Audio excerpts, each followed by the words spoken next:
皆さん、おはようございます。皆さん、みんな知っているか？私はモハマド・サイド・ラフマンです。バングラデシュ出身です。私も日本語の学生です。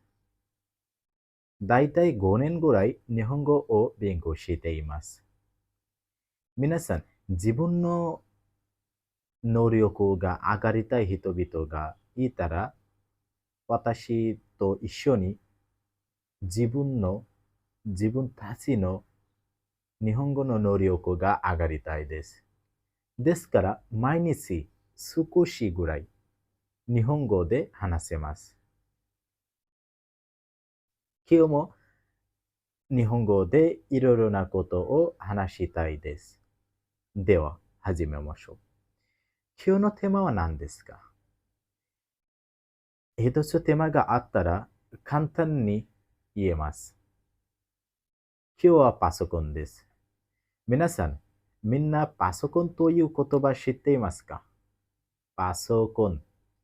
パソコンはシノニムといえばコンピューターです。コンピューター、パソコン、どちらも同じです。皆さん、パソコンがありますか？ Do you have a laptop? 皆さん、自分のパソコンの名前は何ですか？私のパソコンの名前は ASUS です。皆さんのパソコンの会社は何ですか？そして、皆さんのパソコンはいくらですか？ How much your laptop? このようなことです。私、だいたい5年ぐらい日本語を勉強していますから、今、日本語で少しだけ話せます。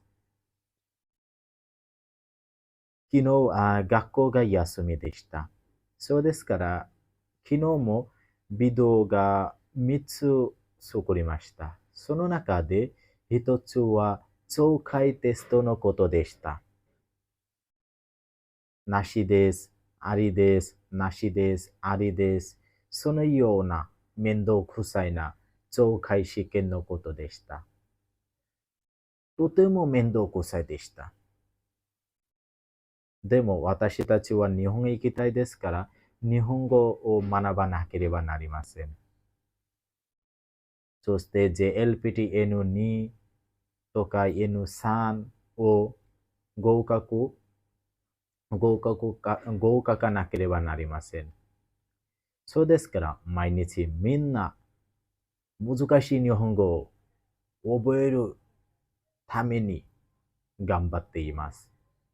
皆さん、みんなのために頑張ってありがとうございます。